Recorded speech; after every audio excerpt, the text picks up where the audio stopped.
Program is a very interesting, very program. When young people spend their time in events like this, it's very positive. It's, it gives me hope for the future of Rwanda.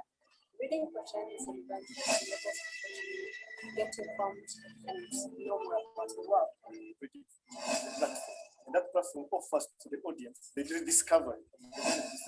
This is the opportunity for anyone, regardless of class, to be able to be engaged in a very meaningful way. And it's really good to be here in an event where people come who read and who talk about what they're reading. Information is who reads one page travels 1,000 miles. Without reading, someone remains somewhere in the dark. It is as if you're remaining somewhere in the dark. You are very enclosed. You don't know what is happening on the other side of the world. One of the things that reading does, it changes you if you want to change. If you don't read, you are not different from someone who can't read. Did you know that the number of books you read doesn't matter? Reading for Change is exciting into young people. We learn a lot. Every category of people is able to attend. In order for change, we need knowledge. For knowledge stuff, we need to read. And I love to encourage a lot of people at a younger age, even the youth and even older, to bring up that culture of beginning to read. The work that you're doing is amazing, and I think this organization is really important. Reading is a fundamental part of life. It helps you to become more brilliant. It helps you to solve your problems, and it can create a curiosity that allows you to move forward in every way of your life. It's really a good opportunity to share information, experience, improvement in our different professions. And it's a free event, and I hope we get to see you very soon. Reading is very important. And it's wonderful to be here to attend the Reading for Change program today. I was really excited by the questions that were asked by the students and the energy about youth empowerment and youth engagement.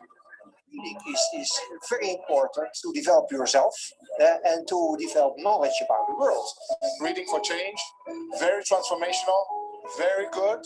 These guys are doing very amazing things here in Kigali. You'll meet lots of people. You'll have really good opportunities to talk about things that are important to you, and you'll learn a lot. These events are worth listening and learning from. So that's really good. I lead the change to challenge. I read for change. Thank you. Thank you so much for joining us today. Thank you, Ms. Yasmin Kiza, for being our guest speaker today. So let me say that if it's your first time to watch this kind of videos, please feel free to subscribe so that you won't miss any future videos that Afflectus Africa will be doing. So this is an open discussion, so feel free to drop your questions, comments, so that we can cover everything and have, a very insightful session. So before we start, let me go through, introduce you our guest speaker today. Her name is Yasmin Kiza Nakaima. She was born and raised in the Democratic Republic of the Congo in the province of Goma. From 2002 to 2009, she pursued her nursery and primary studies at the Complexe Scolaire de la Concorde. From 2009 to 2016, she studied at Lycée Amani High School and obtained her diploma in the fields of science with main focus interest in biology and chemistry. She then chose to intensify her leadership activities, which she has started at the age of 10 years. Barely a year later, Yasmin became a peace ambassador, where she represented the Democratic Republic of Congo at Never Again Rwanda Peace Building Institute in Kigali, one of the most ambitious and far-reaching projects in the peace building program. She then returned in Goma, where she continued to engage with various organizations in visiting prisoners, destitute people, orphans, and women victims of sexual violence. In October 2018, she decided to return to Kigali to pursue a training in leadership and social innovation at Aina Think Tank. She then became program manager at Aina Think Tank and committed to teaching mathematics, physics, chemistry, English to students with academic difficulties, as well as other leadership and personal development courses to young people across Africa. She has volunteered with the US Embassy in Kigali in a program called Everybody Read Rwanda 2018, which has encouraged critical thinking about gender equity and has engaged students in books such as We Should All Be Feminist by Chimamanda Ngozi Adichie, one of the books that we are reviewing today, and An Emotional Creature by Eve Ensler. So Yasmin is also a member of the Council of African Youth Advocates, the Junior Chamber International, and Abdev Community DRC, a forum for exchanging and sharing knowledge between IT specialists with the aim of improving the skills of developers.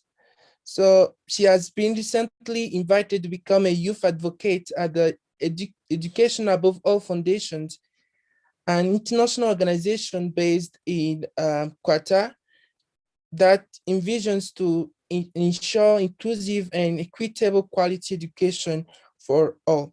She likes to read, learn, teach, and write. She's also the author of Le Pain de Mon Pays, and she's also a fan of the traditional dance Nande, which she has been dancing since the age of 7. She plays badminton and practices karate. So again, thank you, Yasmin, for being part of us. We'll be reviewing 2 books. The first book is We Should All Be Feminist, and the second is Dear Ijawale, a Feminist Manifesto in 15 Suggestions, written by Chimamanda Ngozi Adichie. So Yasmin Kiza, the floor is yours, the mic is yours. Thank you very much, Richard, for this wonderful presentation. I'm really humbled, and it's a pleasure for me to be here. And also something else, I'm really happy that I've been serving Afflectus Africa during my time here in Kigali.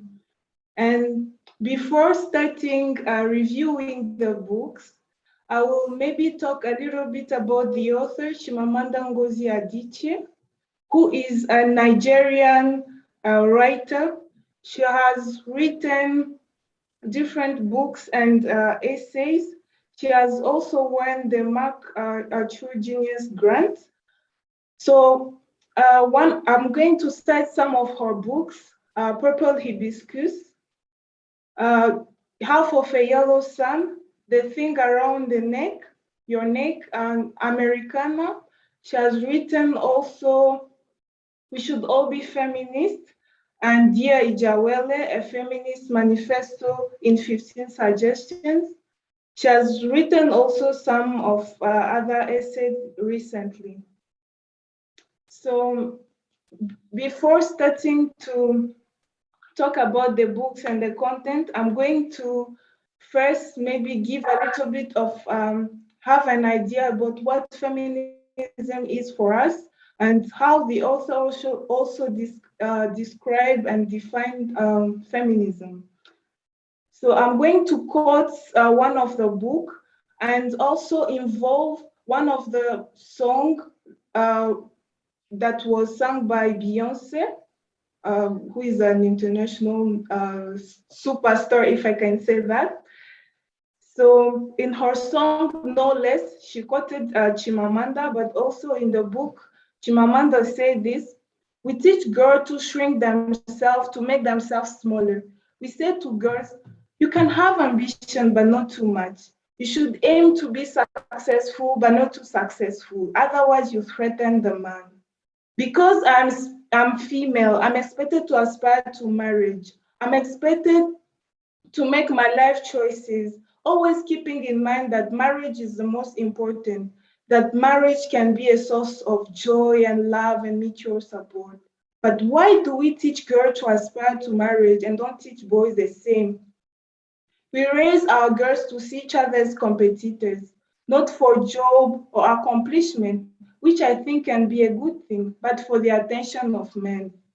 We teach girls that they cannot be sexual beings in the same way that boys are.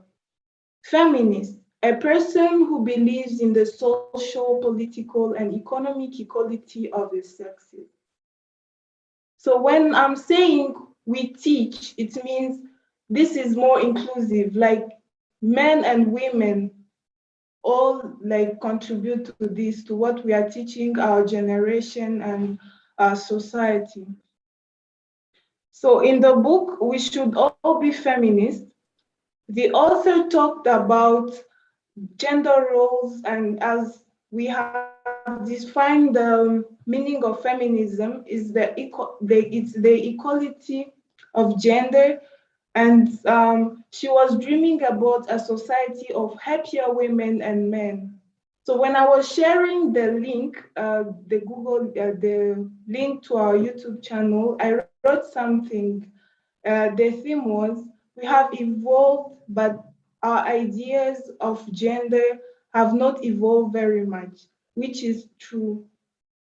And let me start by also linking why we chose to review those two books. It's because the first book, We Should All Be Feminists, talks more about what is feminism. And the second is a letter to her friend Dia Ijawele, whose husband's name is Shudi and has given birth to Chizalum. So she's explaining how we can raise our girl to be feminist. And also, feminism was chosen as, it comes from female. Instead of just saying we believe in human rights, it's because if we say that we are only human rights, is to deny that women have been deprived from their rights since before. Right? Okay. Yeah. Okay. Thank you, So, Osmin. We have evolved, but our ideas of gender have not evolved very much. So I hope that by the end of this session, we'll be able to, find a way to make our ideas evolve as well.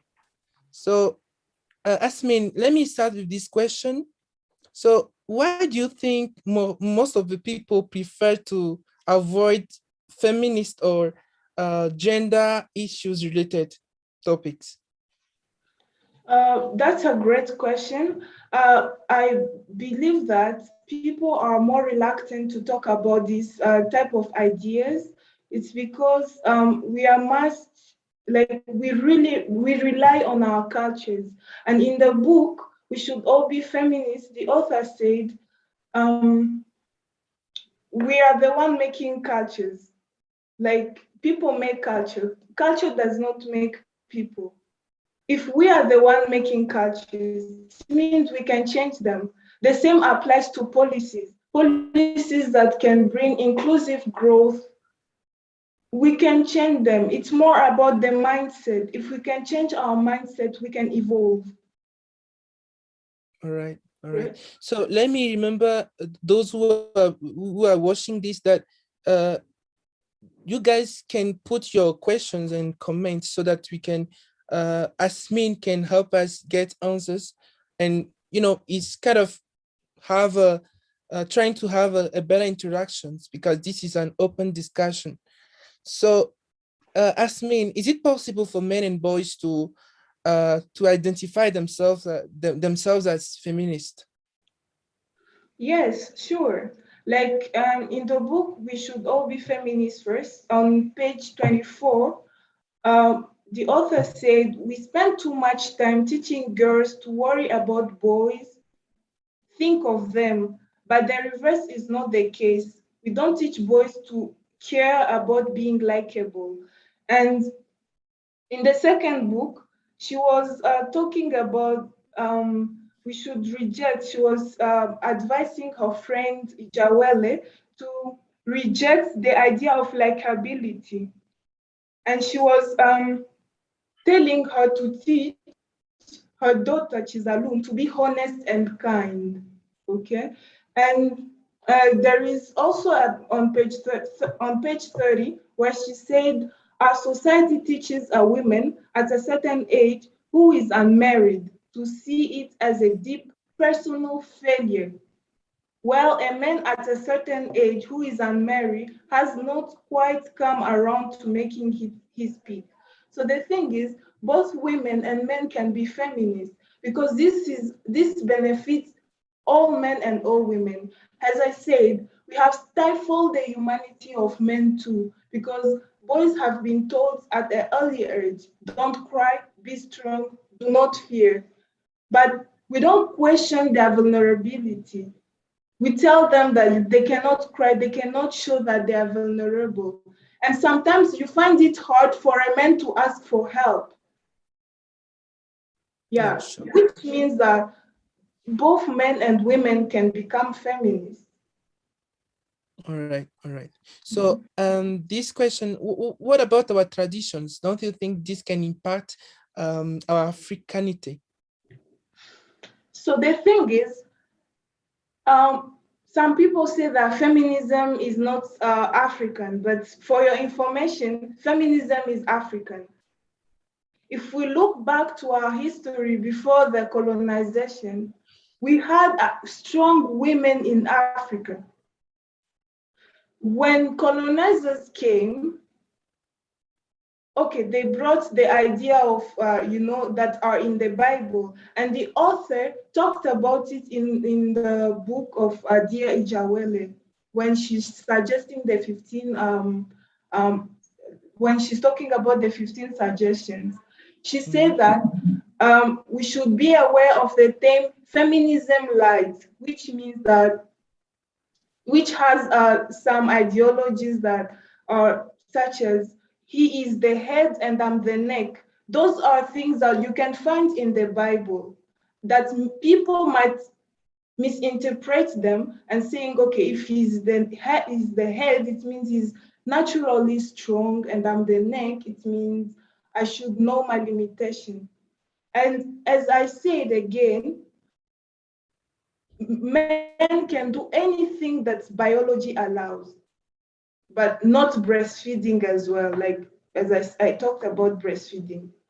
I think that's what she talked about. And for your information, as I said, feminism is not, let's say, coming from Westerners or what. Feminism is African. And in fact, the author who wrote the book, she's African, and she's even stated it in her books that feminism is African.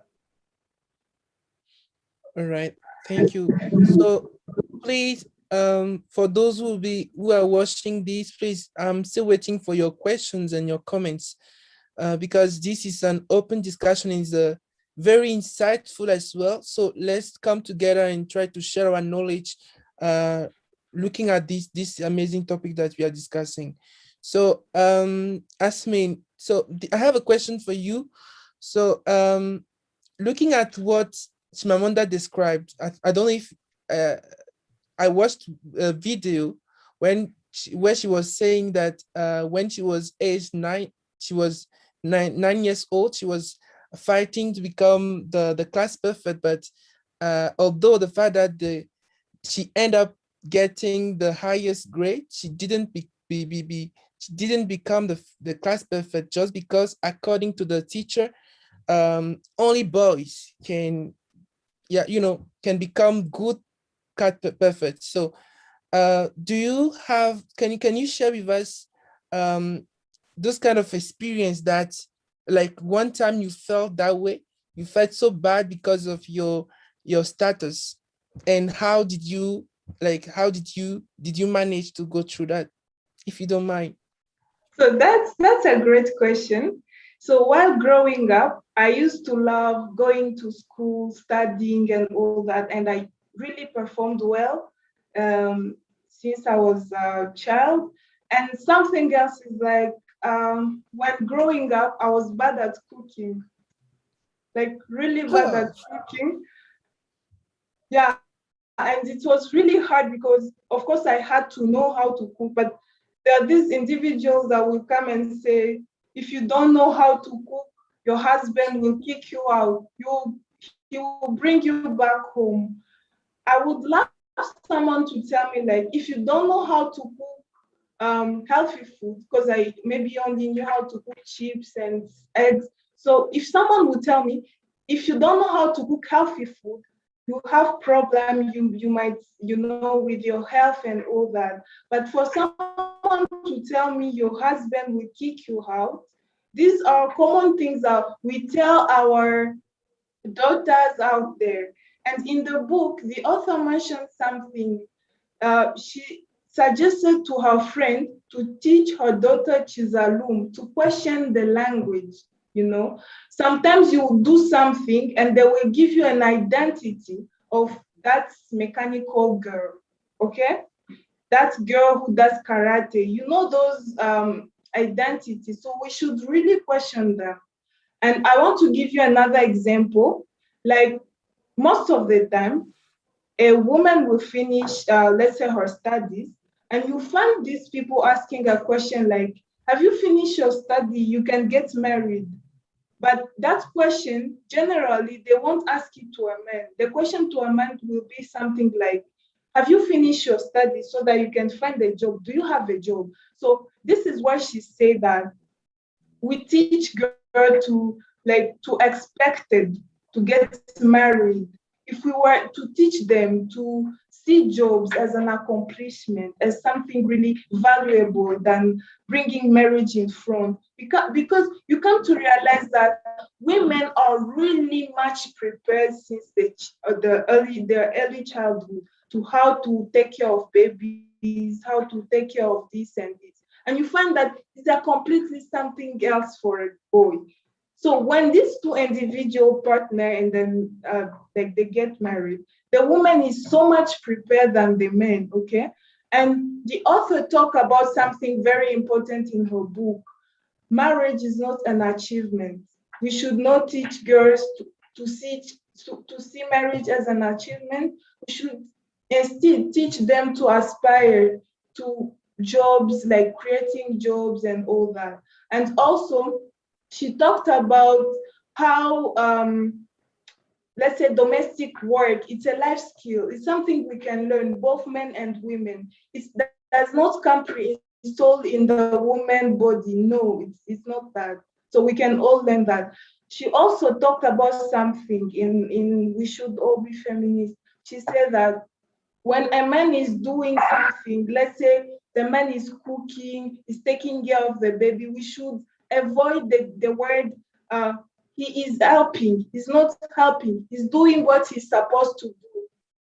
Because let's say if that child is also his child, he's going to eat that food too. So he's doing what he's supposed to do. But without focusing on only the women's side, I also want to focus on the men's side, because the author talked about in the suggestion, she was talking how we have stifled the humanity of men, and this should end because men are, they have this weight of gender expectations on them that, stifle them, and it's really hard for them. It's just like they have been raised to be strong, not to cry and all that. Right. So again, can you walk us through again through the suggestions that the author gave in her book? Yeah, some sure. of them, so that we can have an idea of what we need to do. Okay, I'm going to start with the first suggestion. I'll just give a general idea of the suggestion, but the most appealing suggestion were the first 10 suggestions. And the first one is about being a full person.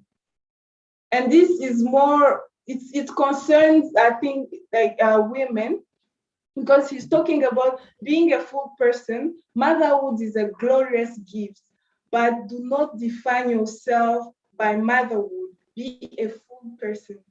Your child will benefit from that. So she was also talking about domestic work and caregiving should be gender neutral. It means both men and women can do domestic work. The second suggestion was do it together. Like for those who are married, for couples, it means you can do it together with your partner. And she was talking about men should do everything that biology allows, which is despite breastfeeding, men can do all house chore and all that. And also, she talked about rejecting the language of help, or praising the man when he's maybe cooking or washing his own clothes and all that. So he's doing what he's supposed to do, all that. And she's also talking about stop telling fathers that they're helping and all that. And she also talked about something, and she asked this question: can you imagine how many more people today would be happier, more stable, better contributor to the world if only their fathers have been actively present in their childhood?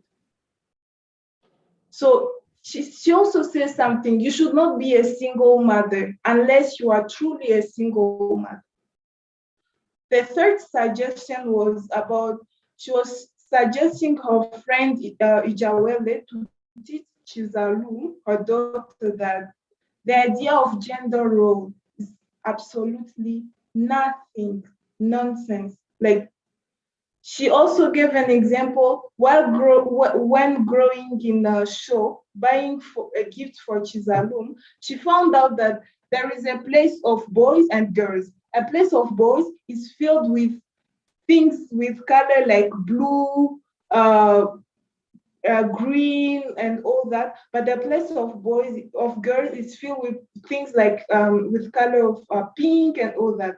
She found out that girls have most of the toys that girls have are dolls, like they're passive toys, Of course, there are some people today who can think, yeah, my girl can also ride a bicycle, my girl can play with cars, but at the very beginning, this was not something girls would play with. She even gave an example that she found in the same shop a woman and her daughter were crying for a small toy, like a small toy, a car. And she said, no, this is not yours, it's for a boy.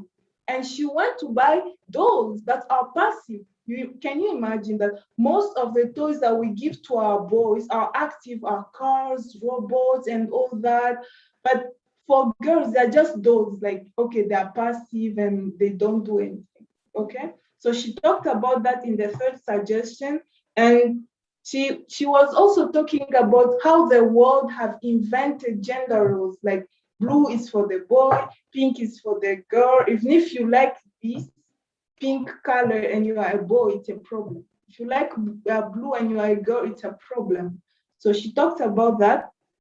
And I think this is why she was also saying that we should be honest. Like, the problem with gender is like, it does not recognize that who we are. It's only focuses on what we should be, which is really a problem, like based on gender expectations. The fourth suggestion was about being aware of the danger of what we call feminism light. And she said that she defined it as it's an idea of conditional female equality. And it's and also something is that feminism light is like, we should really reject it entirely because it's a bankrupt idea. Like, being a feminist, she said this, being a feminist is like being pregnant. That's what she said in the book. Like, you are either pregnant or not. And she defined it by saying, you either believe in full equality of men and women, or you do not. Yeah. And she also talked about the analogies of he is the head and you are the neck. I talked about that. Or another analogy such as he's driving the car, but I'm sitting in front. The fifth suggestion was about teaching the girl, the daughter to her friend to love books, to love reading books. Because when you read books, you can become anything you want. You have a general idea of, oh, I can become this and this. Like, but by reading books, she should question what she's reading. That was the fifth suggestion. And the sixth one was she was suggesting to question the language. As I talked about, that lady who is a mechanic, oh, that lady who drives the car, those are languages that we should really, how can I say, we should really restrict from our, if I can say, misogynist culture. She also said that we do not need to, when she said we should question our language, we do not need to teach our girls like, you are a feminist, I'm a feminist. You don't need to use those words. Just teach her what is right. And in the sixth suggestion, she said that teach her that if you criticize X in women, but do not criticize X in men, then you do not have a problem with X. You have a problem with women. And women should not be treated as special species, like should not be championed.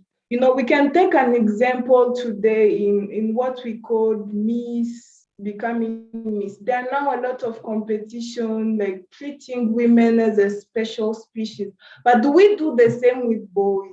Do we also have those competitions for boys? Like, let's say gentlemen, I don't know, something like that. So she talked about that. And she said that,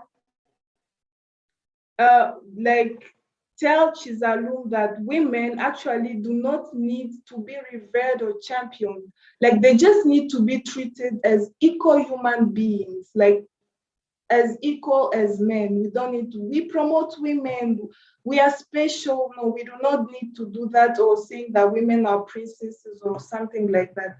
The seventh suggestion was about never speak of marriage as an achievement.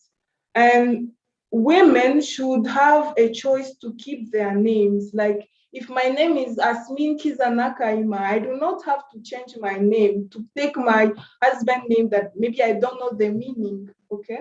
That's what she talked about.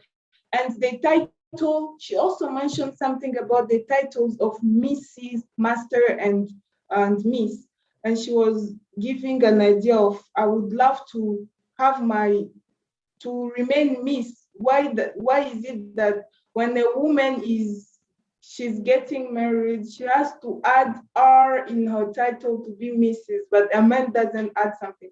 So those are really aspects that she talked about. She also, the first suggestion was about teach your girl to reject likability. Her job is not to be likable, but to be full self, like a self that is honest and aware of equal humanity of other people. So instead of teaching her to be likable, to be what she's not, just teach her to be honest and kind. The ninth suggestion was about the sense of identity, as I said,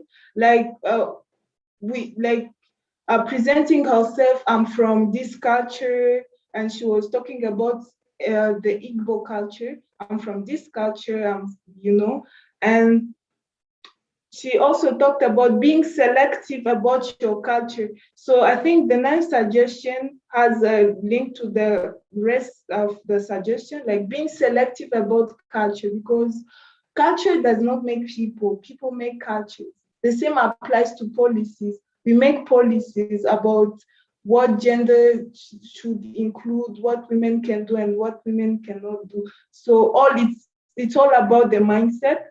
And the 10th suggestion was about being deliberate about how her friend should engage with her daughter, how she should allow her daughter to do all kinds of sport activities, playing football, basketball, anything that she wants. So I think this suggestion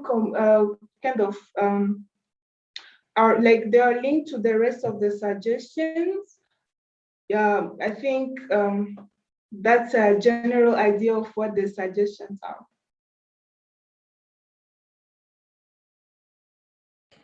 Thank you again for all of that. You are giving us many details that I'm speechless right now, because I didn't know all those things that you were talking about.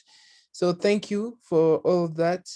So I'm still waiting for questions from the part for our participants, so that you can start getting on answering those questions that they will be asking. So do you have another thing to cover, right? Yeah, I think, this topic about feminism, I remember when I was going in different classes and school teaching about feminism and all that with the US Embassy. It was really tricky because it's somehow irritable. There are students who are just reluctant to hear what you are talking about and all that. They're not ready. I even remember something that would really upset students, even girls, even men. Sometimes you ask, who agreed that we should remove bread price? Who? That's the most difficult thing that you would really ask. And you find that only two people. And as I talked about, I think I was discussing with you about South Sudan, what happens there, about peace. The number of men in the house, in some community in South Sudan, the number of men in the house is the number of guns in the house. And what are those guns for? Is to cattle, like the cows. And those cows, like when you cattle, they have this term that they call cattle raiding. Like you go, you steal cows, and you come, you marry a girl. And depending on if the girl is a virgin, beautiful, having a lot of signs and piercing on her body, so you are going to marry her with 100 cows and all that. And if you are a man and you don't have those cows, you have to go if it's to kill someone to get his cows and all that, you have to do that. And that's why I was talking about we should be like, we should think about this to have peaceful communities. We should really think of becoming feminists. All right. Thank you so much. I think there's a question from our participants.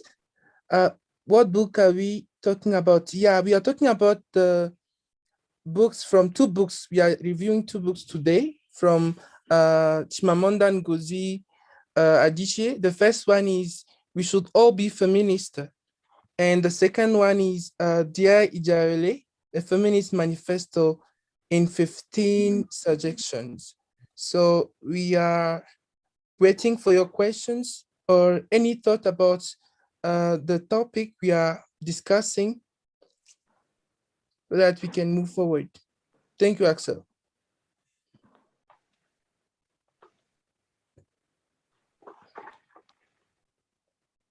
Like if maybe there is no question, maybe like to the audience.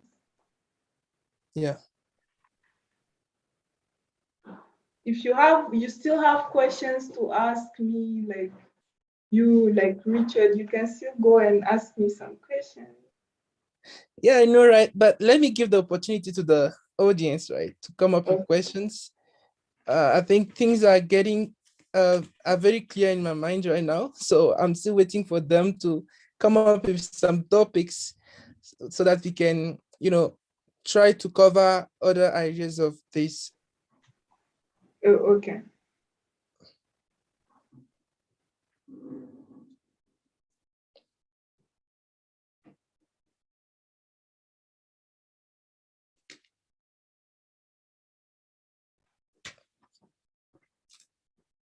So, okay, another question.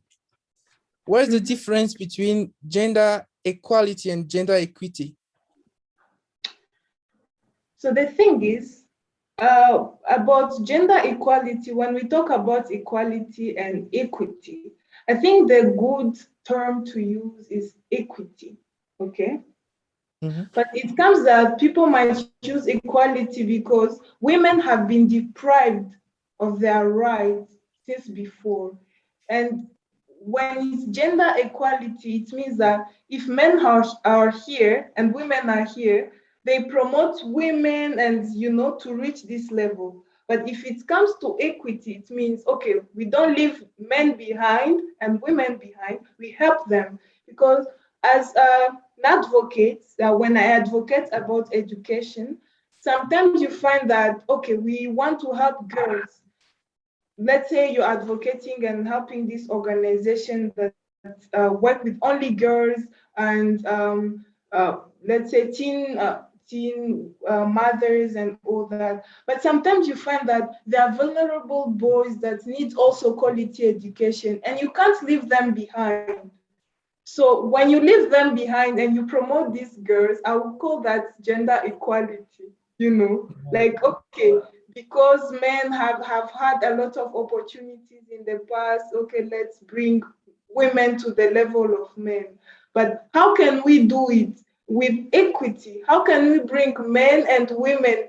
We promote them, because if we promote only women, in the next 50 years, it will be women, it will be men now. We need to promote men because we have left them behind. Yeah.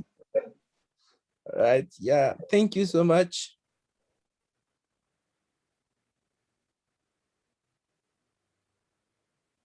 I think there is a question in the chat box. Okay, let me try to understand it. So I think it's from Axel, if I'm right. So I think from Kiseka Asha too. Oh, yeah, Kiseka Asha. Yeah, so why it is on 21st century, people talk much about feminists? Why not before that? Why now? I guess that's the question. Okay, yeah. So thank you for that question, Asha. So the thing is, before people knew that, like, there are people at that time who would act without knowing what feminism is. Like, there are really strong women. Like, I can give you an example of a lot of people. I came to read this book, and it was in 2018. I didn't know the word feminism, what it means, and I just grabbed the book. It was in English. At that time, I was not even speaking English very well in 2018. So the thing is, before that, I used to love anything, and I'm really grateful that my family has supported me. Like, they didn't tell me you can't do this because you are a woman, but I was able to do do different activities. So there were feminists before, like even in the 20th centuries, there are people who fought. Like, if you can see, even in the history of Ethiopia, there are those strong women who fought the Italians and all that. They used to be those strong women. So now we are trying to talk about feminism also in Africa, to remind people how we used to be. Where are those women? You know, what are those strong women that used to be there before slavery? So this is also kind of reminding, if I'm talking about the African perspective. But if I talk about the world world, is because we have seen that women have, as I said, have been deprived of their rights and all that. And we are trying to help them, also reminding them what they should be, like, not necessarily what they should be, like who they are, not focusing on the idea of gender roles. I hope I replied to your question, Asha. Yeah.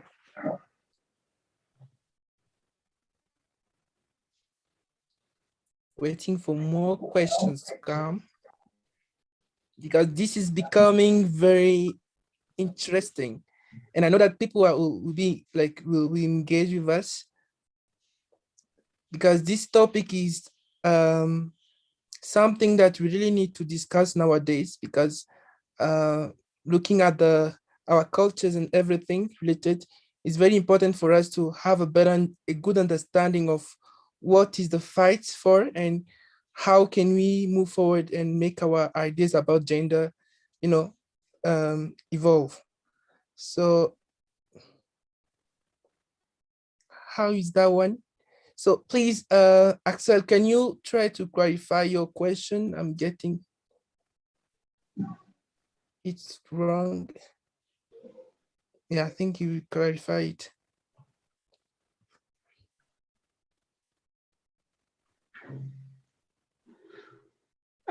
Like, if I get well, what Axel is asking is, how are we trying to like to achieve gender equity? Like, how are we doing it? Oh, I hope it's that. Yeah, I hope to. So you can start answering this question. So If maybe it's not a question you want to I can talk a little bit, but for me, as we are reviewing and are also focusing on those two books.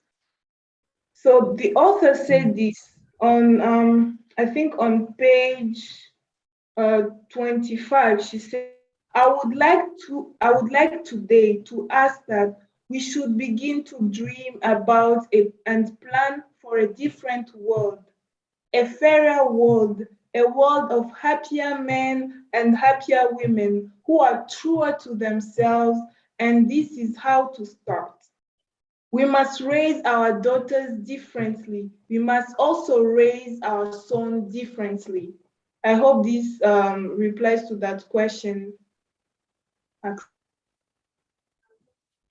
Yeah, I guess, because he tried to clarify it.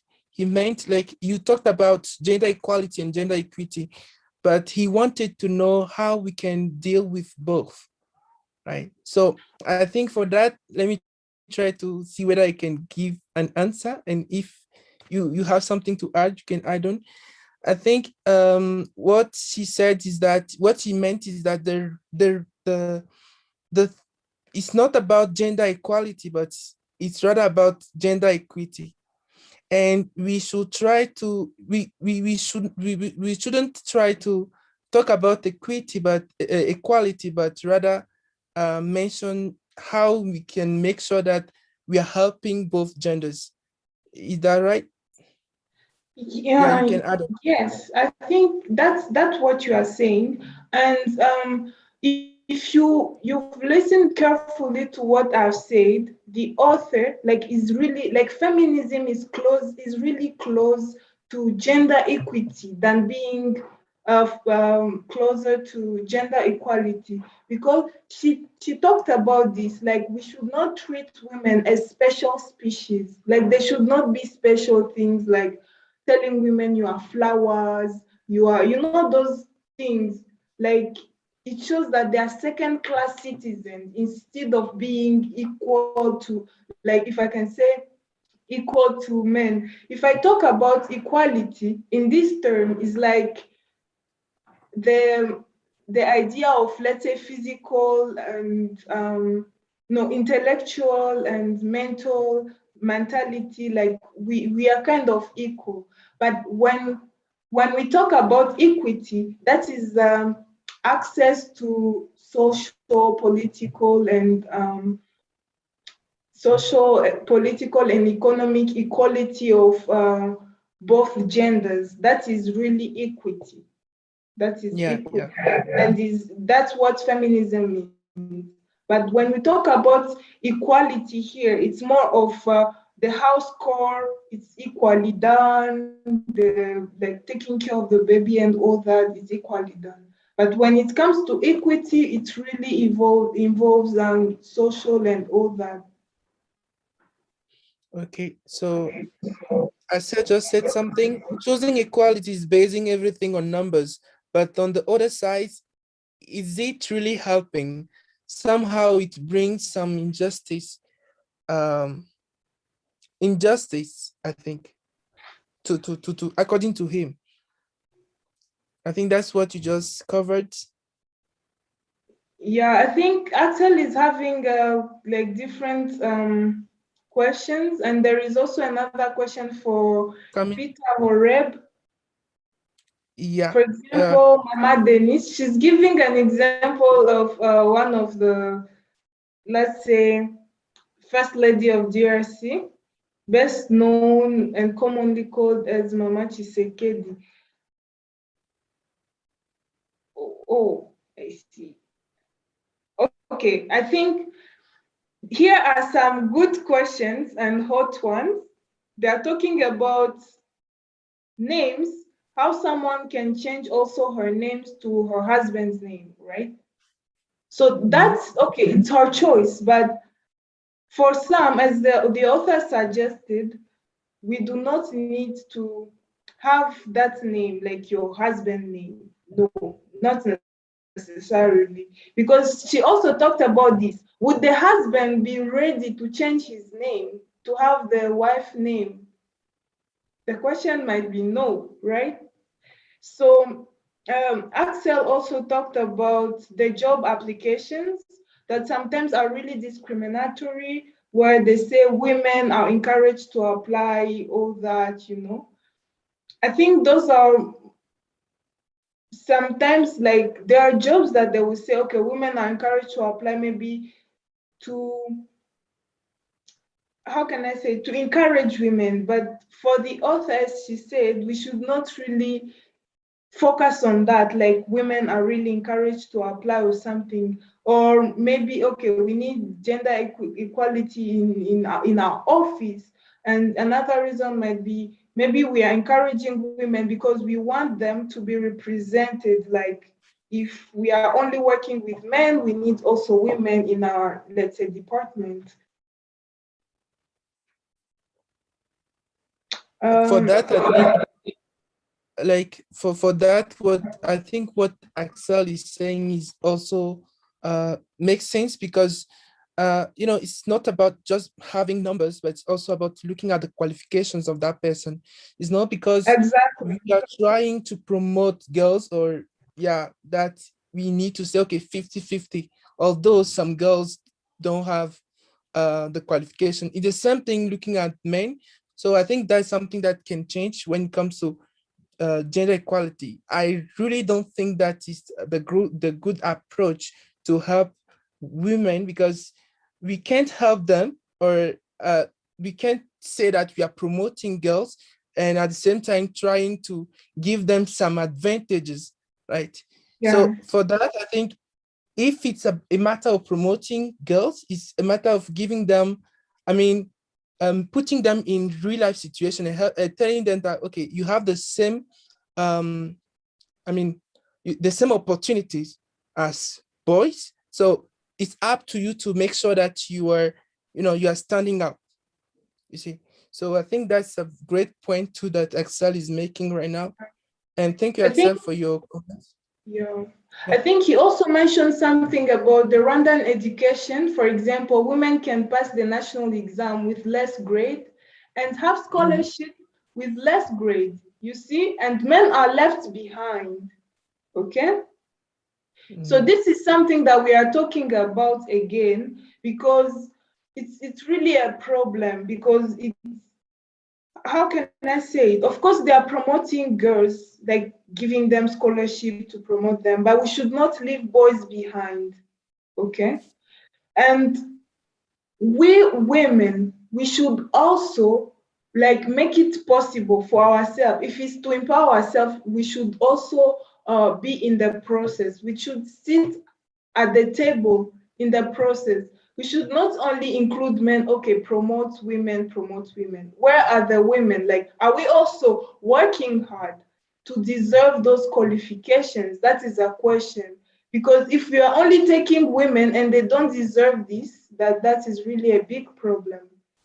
If, let's say, you are applying for a job, you are a man and a woman, and you find out that, okay, the boy has all skills and all that, but they don't consider his CV or something like that. And the women, like, she really doesn't deserve that position and she's on top there. So, it doesn't mean anything. And also their organization, depending on where their interests are, they will try to promote women despite all, let's say, all their qualifications and all that. They will maybe try to put women there to be like an image, like, okay, to show that we empower women are here, are working, but they don't really do nothing, okay?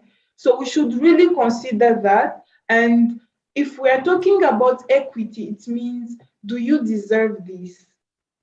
Can you work for this? Okay, yeah. And as she said, we should start by raising our children differently, both girls and boys, like teaching them that they should all work hard. If they have to be strong, they have to be strong, all of them. If they have to expect to have jobs or create jobs, they have to work hard for that. That's why I mentioned they should be honest and truer to themselves. All right. You are right. You're right.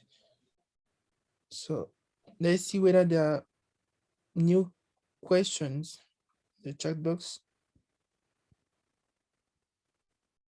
So feel free to put your comments, right?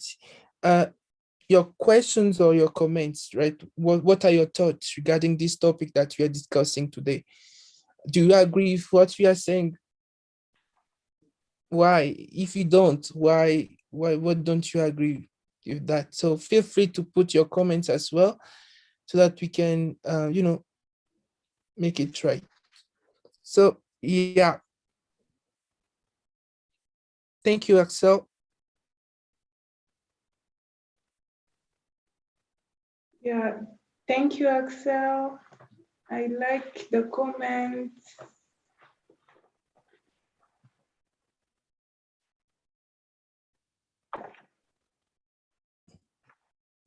Waiting for new comments and questions.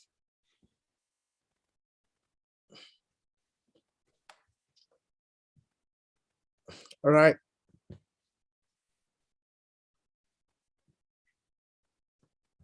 Like Richard, if you have any other questions for me, you can ask it. All right.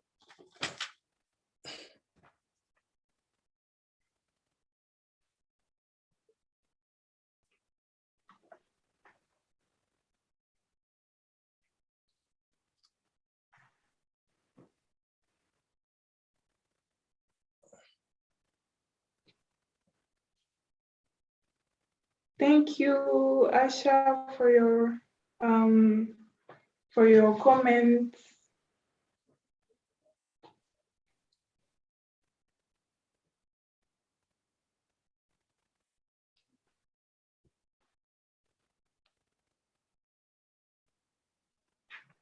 So, I want your comment on this regarding the fact that many people are avoiding this subject, this topic of feminism. Don't you think it has something to do with the approach that is being used to, to talk about, to make people know about it? Because this is big, this is very serious. People don't really don't want to hear about that. It's just like, talking about feminism. If you want to tell me something about that, please, I'm not ready for you. So how do you think this can change? This mindset can change? So, I've been trying to talk with some women as well, some men, and I heard from different perspective, okay?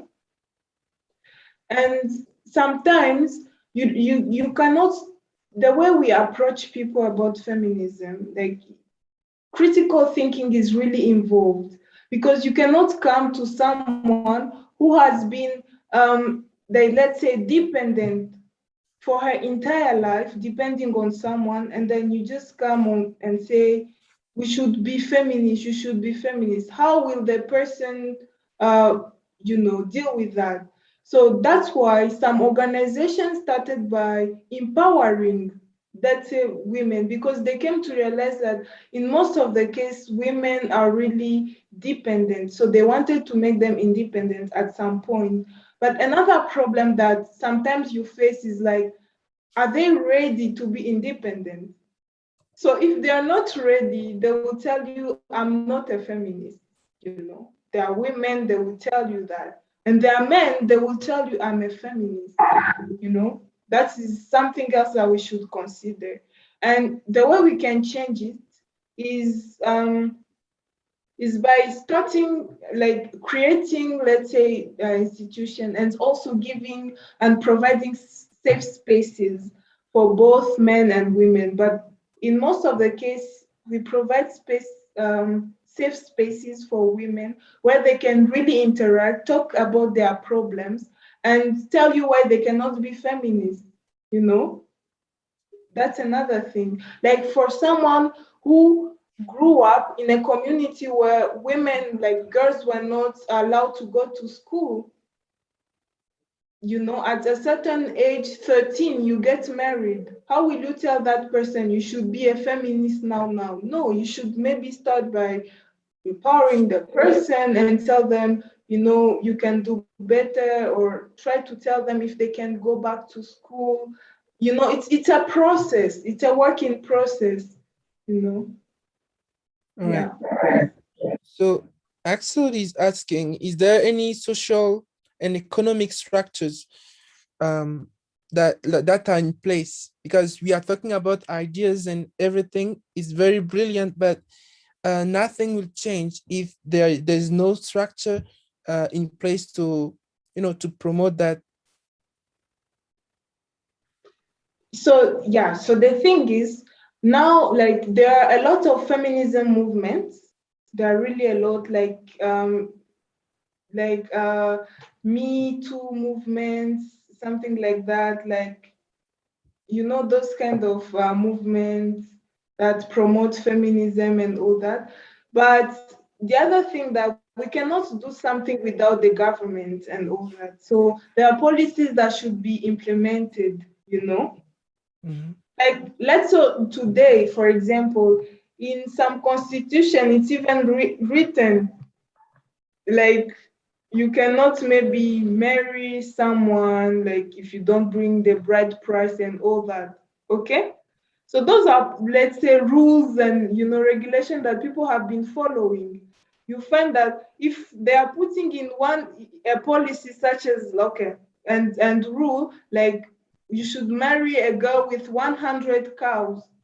If you don't have them, and let's say you feel like, okay, you want to start a family, how would you do that? So in some communities, you go kill and you steal the cows. So those are things that our government should really review and implement some policies and all that. Okay. I think if I use the word like our gender ideas have not evolved very much, that means that there are things that we really need to do. Like, let's say before, even women were not even allowed to drive, okay? Women were not allowed to do a lot of things. Men also were not allowed to do something, because there are men who love cooking, but because of, let's say, doing that, they cannot do that in their household and all that, because, all that. So it's from both sides. So we should also work on it. And I will also say that it's a process, but it starts with oneself. Like, it starts with yourself. Yeah. Because if Because if we talk about something like, I think Axel mentioned something like social and economic structures and all that, we should also be aware that there are women out there that are doing amazing jobs, like great jobs, and they are really female founder. There are all those, there are really women that are doing great, but they just need support and not having those prejudices and stereotypes against them. Yeah. So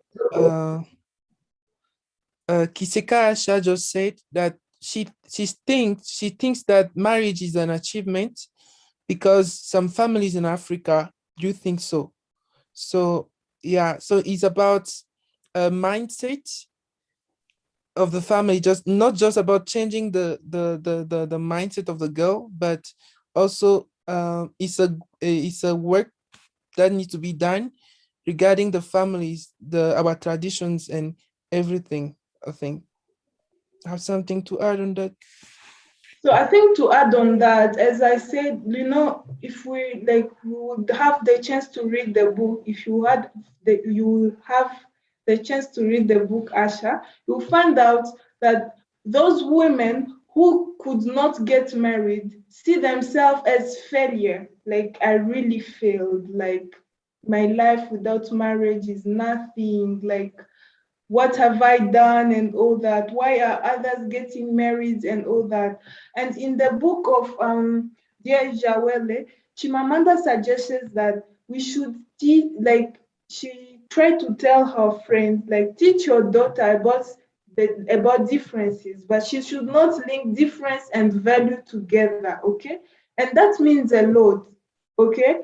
It means that if there are women who are not married, it's okay. If there are others who are married, it's okay, which is different. Those are differences. So you should not link something that is different to value, saying that, okay, if she's not married, maybe she's a bad girl, that's why she couldn't get married.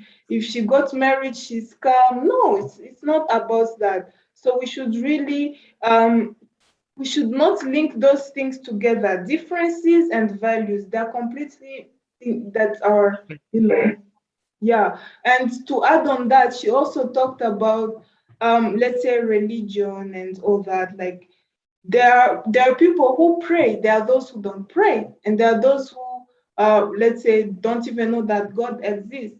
So those are our differences. We should not link them to our values, because if someone, because I'm going to ask this question saying this, if someone goes to church, doesn't mean they're a good person, okay? That means that if you don't get married, it's not really a failure. It's okay. Like, for me, I think like I also support the author. It's okay. Like, you should not see that this person has less values. That's why her life is a failure. I think in most African countries, they see it as a failure. Like if a girl is 35, 40 and she's not married. Because we can take even the example of Kamala Harris, okay? maybe her dream she wanted to achieve was, becoming a, let's say, prime minister. Her dream was not maybe, we don't know, like to be married. But for some, they will be like, is she married? Instead of questioning things like, what have she achieved? She's a prime minister, which is good. Congratulations to her. If you get married, it's good. If you don't get married, it's also good. Yeah. All right. Thank you. Thank you for your insights. And thank you, Asha, as well for your questions and comments. I hope I replied to her question. Yeah, I think so. But yeah, if she has something else to say, I think Asha, if you have something to add, feel free. We are still here. Although we are running out of the time. I think it's 5:30, right? Yeah, yeah. We still have 20 minutes 20 minutes. left.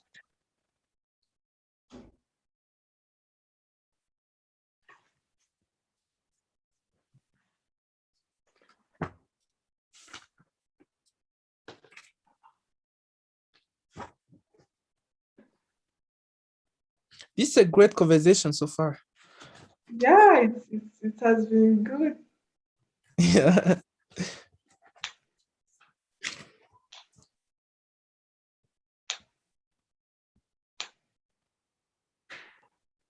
Questions?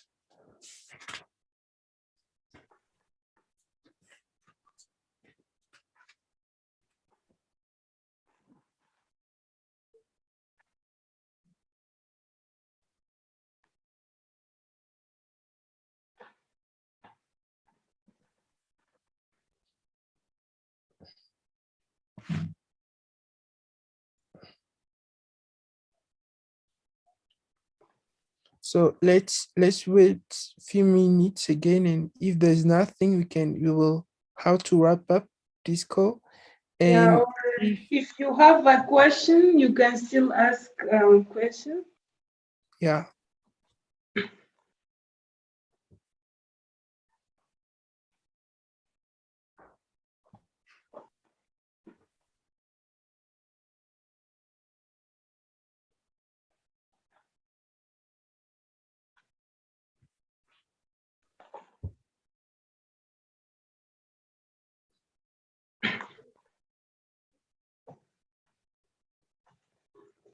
But Richard, like there are things while maybe waiting to wrap up that I would like to, let's say, emphasize on. Like, let's say I talked about feminism light, analogies that we should really, like, we should restrict in our society, like, because they are bankrupt ideas. And also, as the author said, like being a feminist is like being pregnant. You're either pregnant or you're not. So those ideas like I'm a feminist, but we should really avoid them. And we use the word feminism instead of human rights.